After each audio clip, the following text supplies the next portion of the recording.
Maya pulled her backpack higher on her shoulder as she walked through the heavy glass doors of First National Bank.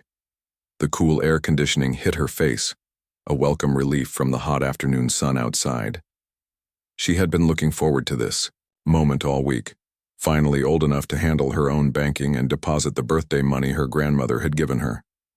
At 17, Maya felt proud to be taking this step toward independence. Her parents had always encouraged her to learn about money management, and today felt like a milestone. She wore her favorite jeans, clean white sneakers, and a navy blue hoodie with her school's logo on it. To her, she looked perfectly presentable for a quick trip to the bank. The bank was busier than she expected for a Tuesday afternoon. Several customers waited in line, and Maya noticed how efficiently the tellers were helping everyone. She watched as an older gentleman in work clothes deposited what looked like a paycheck. The teller smiled warmly, made small talk about the weather, and completed his transaction quickly. Next, a woman in business attire withdrew cash for a lunch meeting. Again, the interaction was smooth and friendly. Maya felt confident as she approached the available teller window. The nameplate read, Linda Chen, and Maya smiled politely as she stepped forward. "Good afternoon," Maya said cheerfully. "I'd like to deposit this money into my savings account and withdraw $40 for a school project." She placed her birthday envelope on the counter, along with her student ID and debit card. The envelope contained $300 in cash, money her grandmother had saved up specially for Maya's 17th birthday. Her grandmother always said education was the most important investment, and this money was meant to help with college expenses. Linda looked at Maya with raised eyebrows, then glanced at the envelope without touching it. Her friendly demeanor, from moments before, seemed to vanish completely. "Where did you get this money?" Linda asked, her tone sharp and suspicious. Maya blinked in surprise. "It's my birthday money from my grandmother. I just want to deposit it." $300 is a lot of money for someone your age," Linda said, crossing her arms. "Do you have any proof of where this came from?" Maya felt confused. She had watched the previous customers complete their transactions without any questions about their money sources. Well, it's a gift. My grandmother gave it to me for my birthday last week." Linda picked up the envelope and examined it closely, as if looking for evidence of something suspicious. "This is all cash. No check, no bank transfer, just cash." "Yes, my grandmother prefers cash," Maya explained, trying to stay patient. "She's older and doesn't really use banks much. Is there a problem?" Instead of answering, Linda called over her shoulder.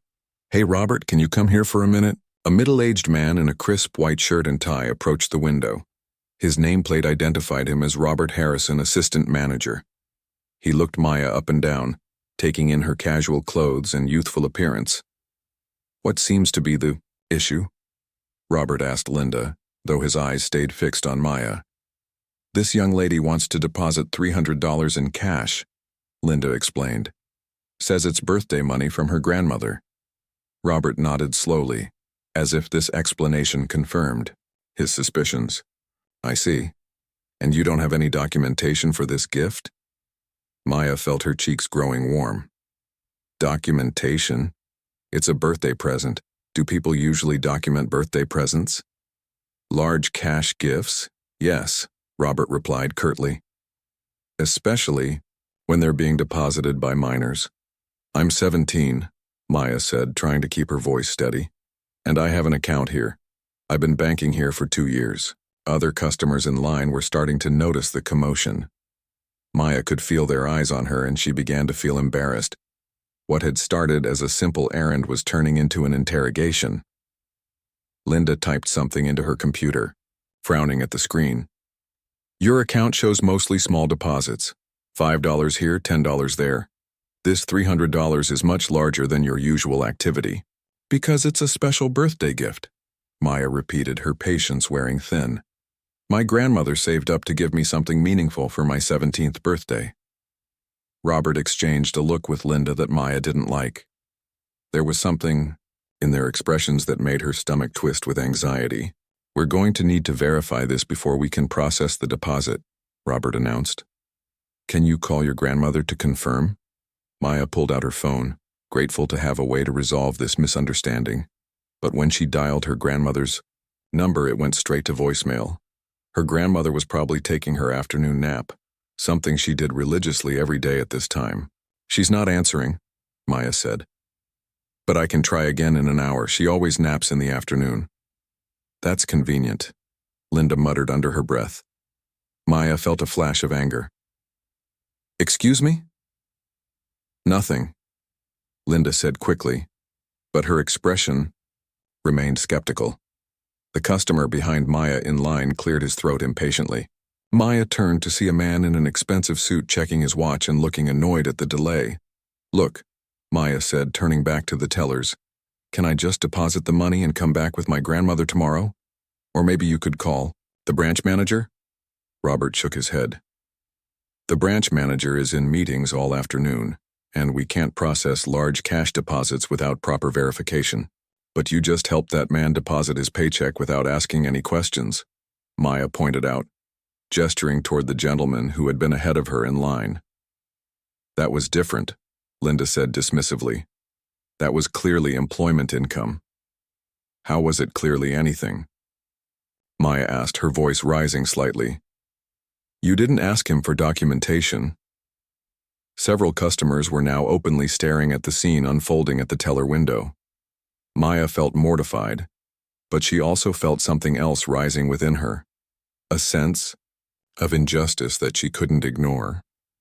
An elderly woman near the back of the line spoke up. Excuse me, but I've been watching this whole interaction and this young lady seems perfectly legitimate to me. I deposit cash gifts from my children all the time without any problems. Robert turned toward the woman with a forced smile. Ma'am, I appreciate your input, but bank policy requires us to verify large cash deposits, especially from younger customers. I didn't see you verify anything for the other customers, the woman replied firmly. Maya felt grateful for the support, but also increasingly uncomfortable with being the center of attention. All she had wanted was to deposit her birthday money and get cash for her school project. Instead, she was being treated like a criminal. Maybe we should call security, Linda suggested quietly to Robert, but her whisper was loud enough for Maya to hear. Maya's heart began racing. Security? For trying to deposit birthday money? She looked around the bank, noticing how other customers were being served quickly and courteously at the other windows. The contrast was impossible to ignore. She took a deep breath, trying to maintain her composure despite the humiliation burning in her chest. Something was very wrong with this situation, and she was starting to understand exactly what it was. Maya felt her hands starting to shake as the words security hung in the air. She couldn't believe what she was hearing. All around her, other customers were completing their transactions without any problems, while she was being treated like she had committed some terrible crime.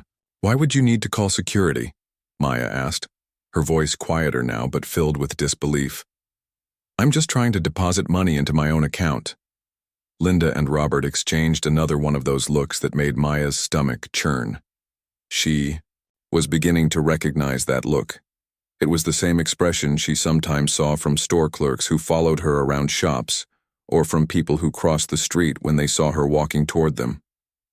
Young lady, I think you need to adjust your attitude, Linda said, her voice taking on a condescending tone that Maya had never heard directed at the other customers. We're just trying to follow proper procedures here. My attitude? Maya repeated, feeling a mix of hurt and anger bubbling up inside her. I've been nothing but polite. I haven't raised my voice or been rude to anyone. The elderly woman who had spoken up earlier stepped closer to the window. She's absolutely right, the woman said firmly. This young lady has been perfectly respectful. I've been banking here for 30 years, and I've never seen anyone treated like this for a simple deposit. Robert turned toward the elderly woman with an expression that barely concealed his irritation. Mrs. Peterson, I understand your concern, but this really isn't your business. We have protocols we need to follow. Protocols that seem to only apply to certain people, Mrs. Peterson replied, not backing down. I deposited $500 in cash last month from my garage sale, and nobody asked me a single question about it. Maya felt a small surge of gratitude toward Mrs. Peterson, but she could also see that the bank employees were becoming more defensive rather than reconsidering their actions. "That's completely different," Linda snapped. "Mrs. Peterson is a long-standing customer with an established relationship with this bank." "So am I," Maya said, finding her voice again. "I've had an account here for 2 years. I come in regularly. Some of your other tellers know me by name." "2 years isn't very long," Robert said dismissively, "and your account activity has been minimal until today." Maya stared at him in disbelief. "I'm 17 years old. Of course my account activity is minimal. I'm still in high school. I get money from babysitting and my part-time job at the bookstore. How much money do you think teenagers usually have?" By now, the entire bank seemed to be focused on their conversation. Maya could see customers at the other windows turning to look, and she noticed that the other tellers had slowed down their work to listen. The humiliation was overwhelming, but underneath it, she felt a growing sense of determination not to let this injustice continue. A security guard appeared at Robert's side. Maya recognized him as someone she had seen during her previous visits to the bank, though they had never spoken. His name tag read, Officer Williams. "Is there a problem here?" Officer Williams asked, looking directly at Maya as if she were the source of the trouble. "This young woman is trying to deposit a large amount of cash without proper documentation," Robert explained. "She's been uncooperative when we've asked for verification." Maya's mouth dropped open. "Uncooperative? I answered every question you asked. I tried to call my grandmother. I offered to bring her in tomorrow. How is that uncooperative?" Officer Williams studied Maya with the same suspicious look she had been receiving from Linda and Robert. "Ma'am, these folks are just trying to do their jobs. Large cash deposits require verification, but they didn't verify anything for the other customers," Maya protested, her voice starting to rise despite her efforts to stay calm. "I watched 3 people deposit money before me, and nobody asked them for documentation." "Those were different situations," Officer Williams replied. "How are they different?" Maya demanded. "Because those people were white and I'm not?" The words came out before Maya could stop them. The entire bank fell silent. Even the conversations at the other windows stopped. Maya immediately regretted speaking so directly, but she couldn't take the words back now. Robert's face flushed red. "Now you're being ridiculous. This has nothing to do with race. We treat all our customers equally." "Do you?" Mrs. Peterson interjected. "Because I've been standing here watching this entire interaction, and I can tell you that this young lady is being treated very differently than anyone else I've seen today." Linda slammed her hand down on the counter. "Ma'am, I'm going to have to ask you to step away from the window if you're not conducting business." "I am conducting business," Mrs. Peterson said firmly. "I'm waiting to make a deposit, and I'm also witnessing what appears to be discrimination against this young woman." Maya felt tears starting to form in her eyes, but she blinked them back. She refused to cry in front of these people who were treating her so unfairly. Instead, she took a deep breath and tried once more to reason with them. "Look, I understand that you have procedures," Maya said, her voice steady despite her emotions. "But I've provided my ID, my debit card, and I've explained where the money came from. I've offered to bring my grandmother in tomorrow. What else do you need me to do?" "We need you to understand that we can't just take your word for things," Robert said. "Large cash deposits are often associated with illegal activities." The implication hit Maya like a slap in the face. "Are you suggesting that I'm involved in illegal activities?" "I'm not suggesting anything," Robert replied. "I'm just explaining why we need proper verification." Officer Williams stepped closer to Maya. "Miss, I think it would be best if you came back another time when you can provide proper documentation for this money." Maya looked around the bank at all the faces staring at her. Some looked sympathetic, like Mrs. Peterson. Others seemed annoyed at the delay she was causing. A few appeared to agree with the bank staff's treatment of her. But all of them were watching, all of them were judging, and all of them had witnessed her humiliation. "Fine," Maya said quietly, gathering up her money and her cards. "I'll take my business elsewhere." "That's probably for the best," Linda said, not even trying to hide her relief. As Maya turned to leave, Mrs. Peterson touched her arm gently. "Honey, don't you let them get away with this. What happened here today was wrong, and you know it." Maya nodded, not trusting herself to speak. She walked toward the exit on unsteady legs, feeling the weight of everyone's stares on her back. As she pushed through the heavy glass doors, she heard Officer Williams telling the other customers that everything was fine and that normal service would resume.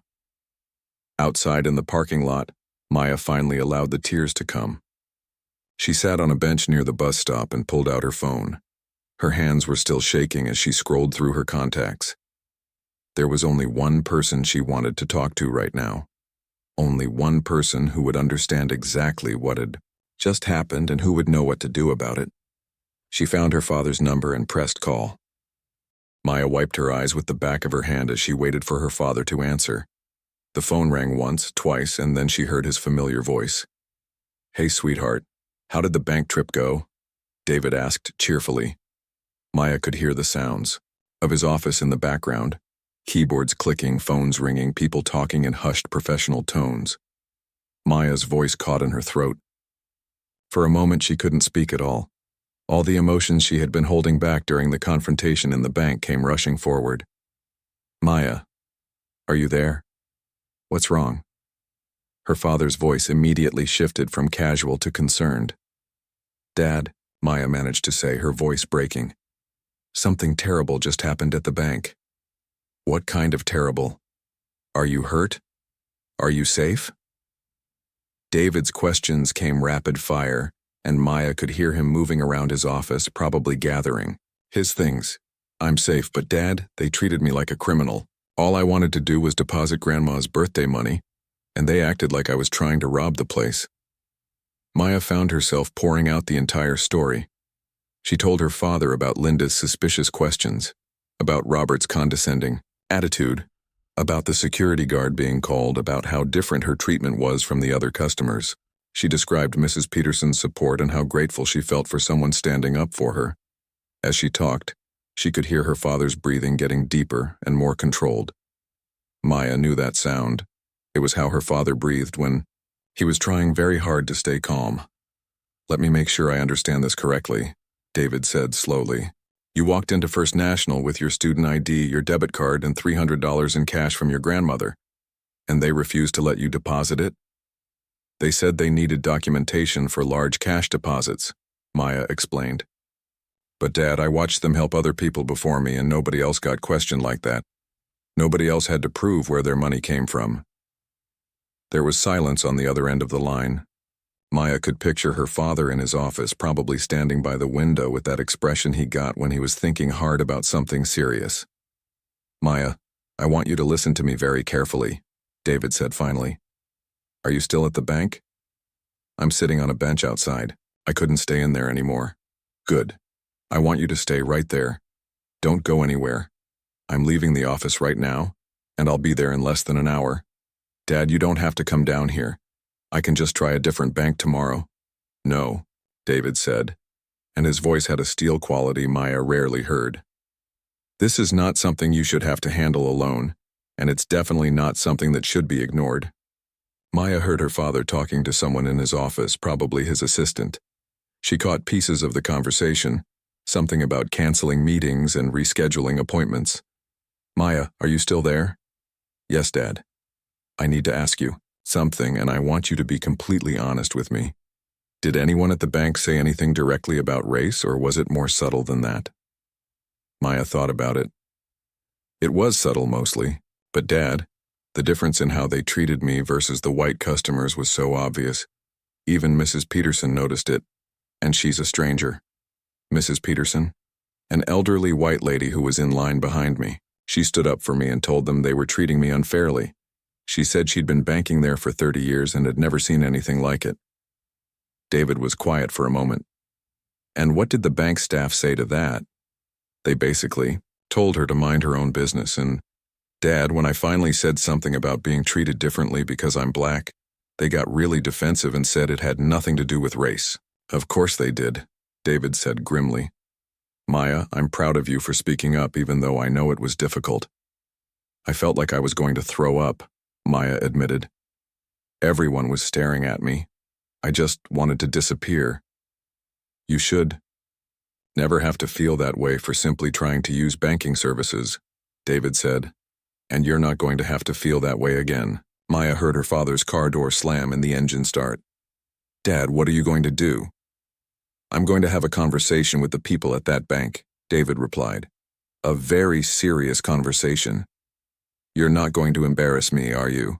I have to live in this town. David's voice softened. Sweetheart, you have nothing to be embarrassed about. You did nothing wrong. You were polite, you followed their requests, and you were treated unfairly. The people who should be embarrassed are the ones who treated you that way. Maya felt some of the tension leave her shoulders. Her father had always been her biggest supporter, but hearing him validate her experience meant everything to her right now. Dad, can I ask you something? Of course. Why do people act like that? I mean, I know racism exists, but I go to that school where everyone talks about diversity and inclusion. My teachers always say how far we've come as a society. So why did those people at the bank look at me and immediately assume I was up to something bad? David sighed heavily. That's a question I wish I had a simple answer for, Maya. Some people carry biases they don't even realize they have. Others know exactly what they're doing but don't think there will be consequences. And some people are just afraid of what they don't understand. But I'm not scary or threatening. I'm just a teenager trying to deposit birthday money. I know that, and you know that. But some people see a young black person and their minds immediately jump to stereotypes and assumptions. It's wrong, it's unfair, and it needs to be addressed. Maya watched as customers continued to enter and exit the bank. She wondered if any of them had witnessed what happened to her. And if so, what they thought about it. Did they agree with the bank staff? Did they think Maya was overreacting? Or did they recognize the injustice like Mrs. Peterson had? Dad, what if they're right about the documentation thing? What if there really are rules about large cash deposits? Maya, even if there are such rules, they need to be applied equally to everyone. From what you've told me, that clearly didn't happen today. David's voice got more serious. But here's what I want you to understand. This isn't really about banking rules or documentation requirements. This is about how people are treated based on what they look like, and that's something that needs to be addressed directly. Maya could hear that her father was driving now, probably taking the highway route to get to her faster. Are you mad at me for calling you at work? Mad at you? Maya, I'm proud of you for calling me. This is exactly the kind of situation where you should reach out for support. You handled yourself with dignity in there, and now it's time for the adults to step in and handle the rest. What if nothing changes? What if they just say sorry and keep treating other people the same way? Then we'll make sure there are consequences that matter, David said simply. Maya, there are ways to address discrimination that go beyond just accepting an apology. Maya felt a mix of comfort and curiosity about what her father meant. She trusted him completely, but she wondered what he could possibly do that would make any real difference to a bank. Dad, how much longer until you get here? About 20 more minutes. Are you okay to wait? Yeah, I'm okay. Mrs. Peterson gave me her phone number before she left. She said if I needed a witness to what happened, she'd be happy to help. That was very kind of her, David said. Maya, I want you to remember that for every person who treats you unfairly, there are others like Mrs. Peterson who will stand up for what's right. I'll remember that. Good. Now sit tight. Your dad is on his way. Maya looked up from her phone as a modest black sedan pulled into the bank parking lot. She recognized her father's car immediately and felt a wave of relief wash over her.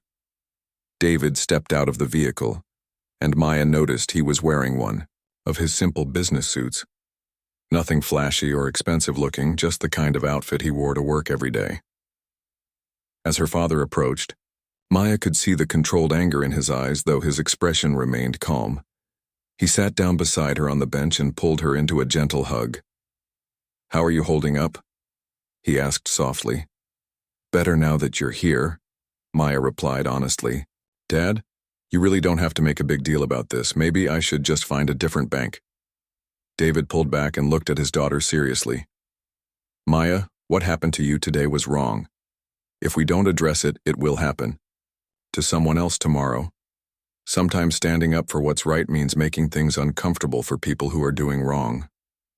Maya nodded, though she still felt nervous about what might happen next.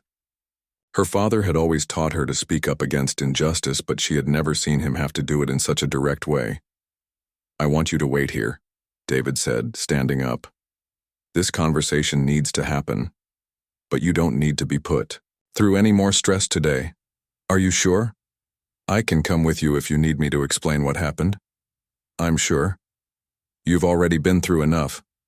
Maya watched as her father walked toward the bank entrance. To anyone looking, he appeared to be just another customer in a business suit.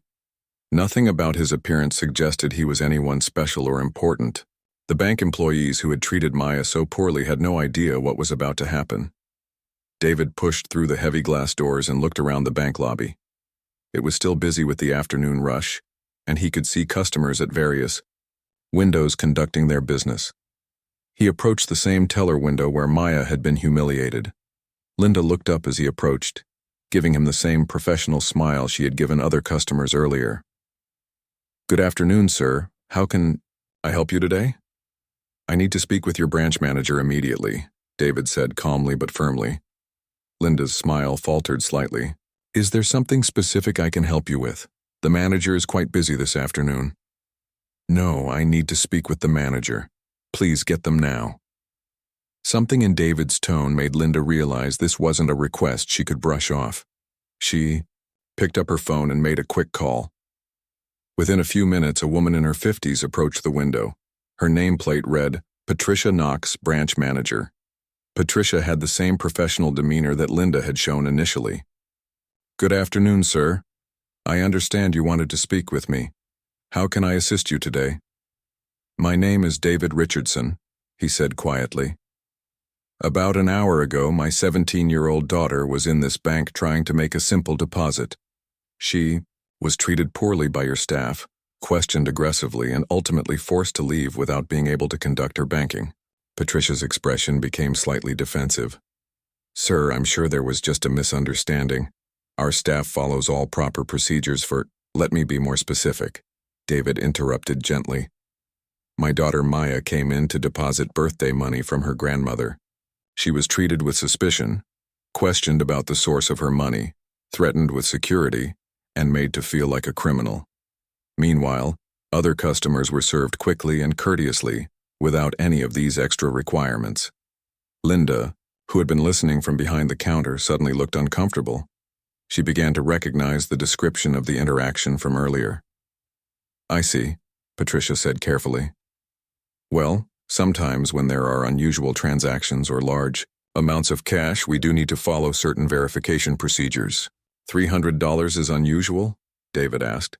"And these procedures only apply to some customers?" By now, Linda was looking increasingly nervous. She whispered something to Robert, who had been helping another customer. Robert glanced over at David with a frown, clearly trying to place why this conversation seemed familiar.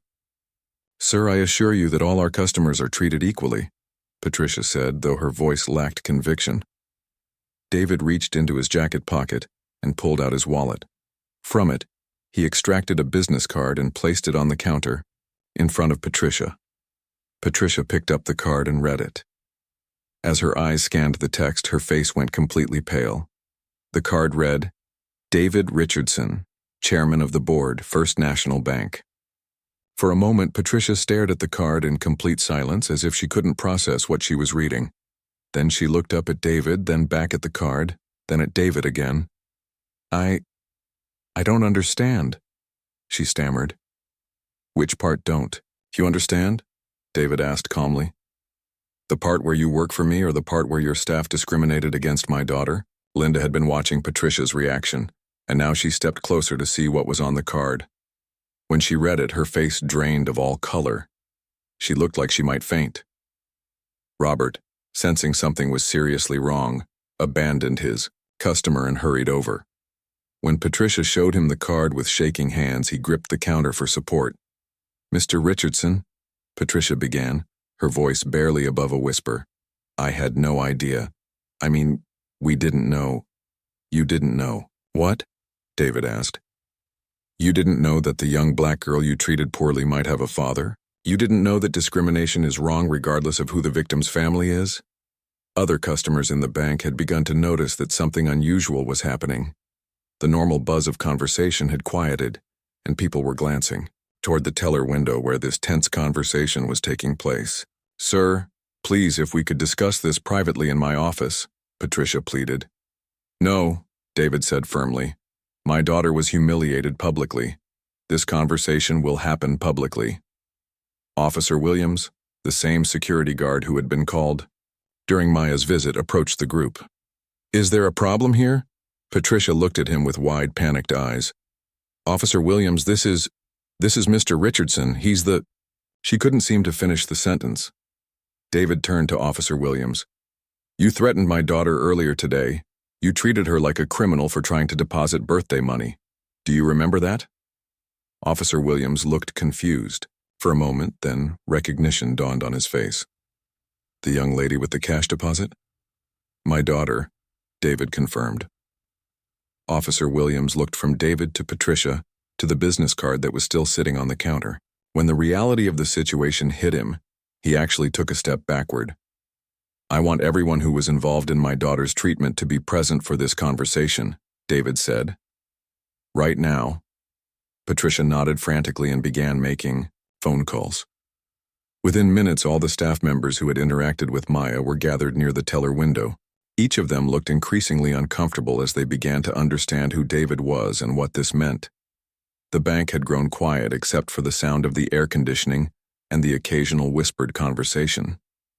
Even customers who were trying to conduct business had slowed down to watch what was unfolding. David looked at each staff member individually. "My daughter Maya came into this bank as a customer. She was treated with disrespect and discrimination. Now I'd like each of you to explain to me why that happened." The silence that followed was deafening. The silence in the bank stretched on until it became unbearable. David looked at each staff member, waiting for someone to speak. Finally, Linda cleared her throat nervously. "Mr. Richardson, sir, we were just following standard procedures," she began, her voice shaking. "Large cash deposits require verification, and we treat all customers the same way." David nodded slowly. "Really?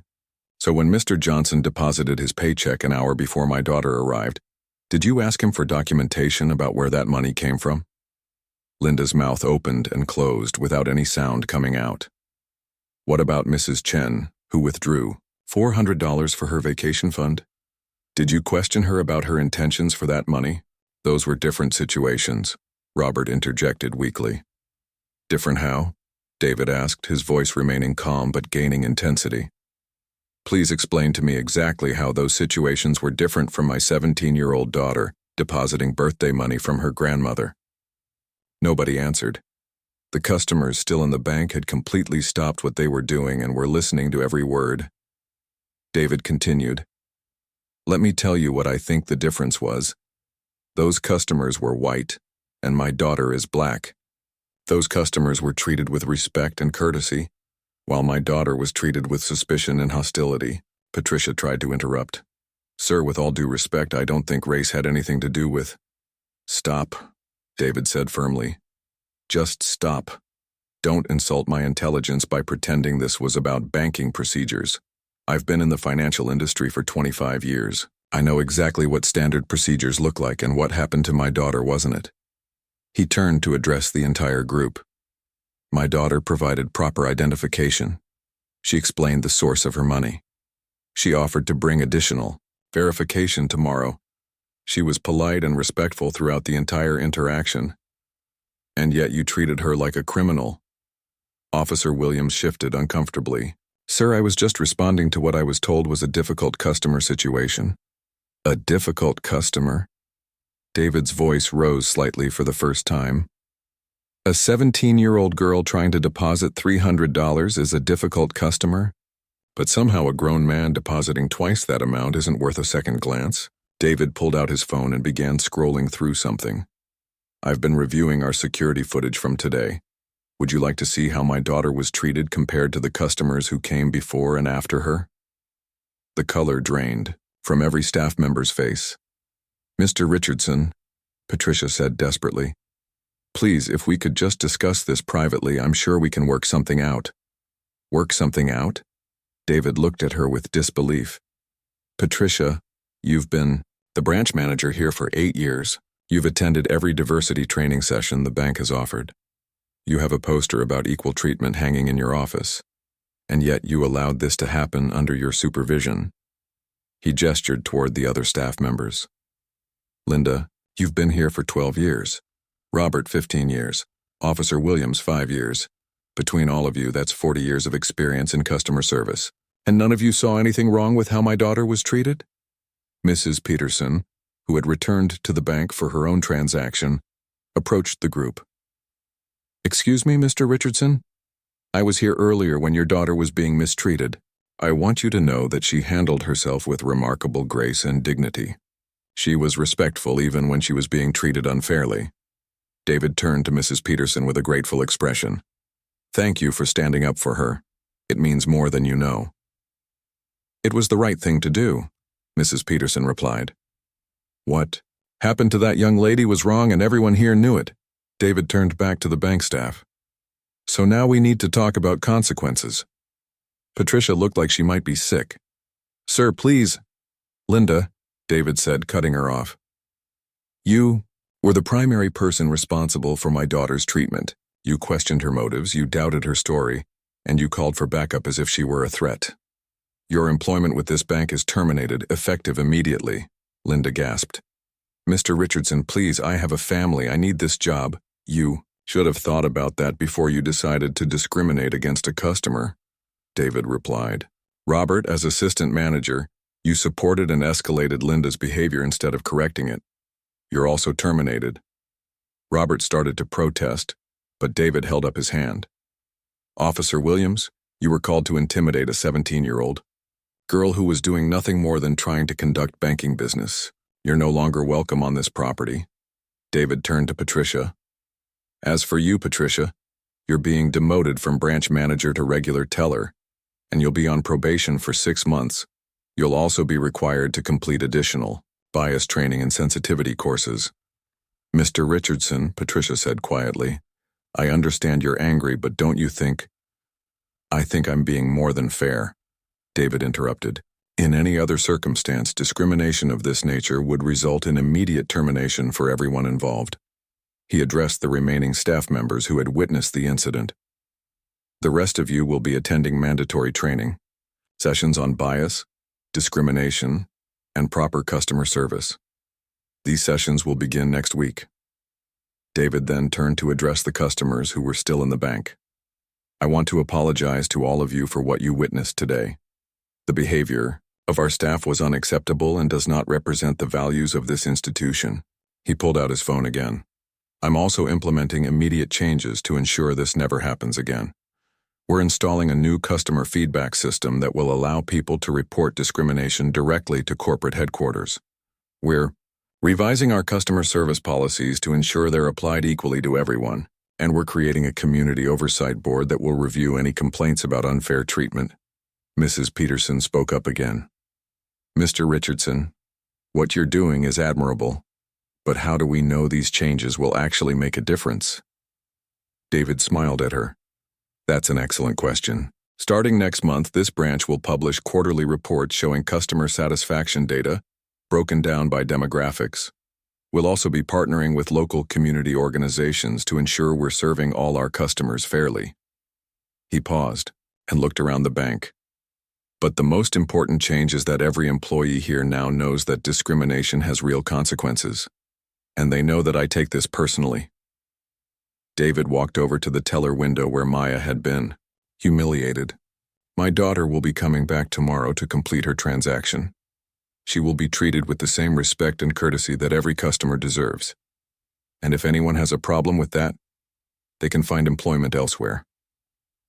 He gathered up his business card from the counter.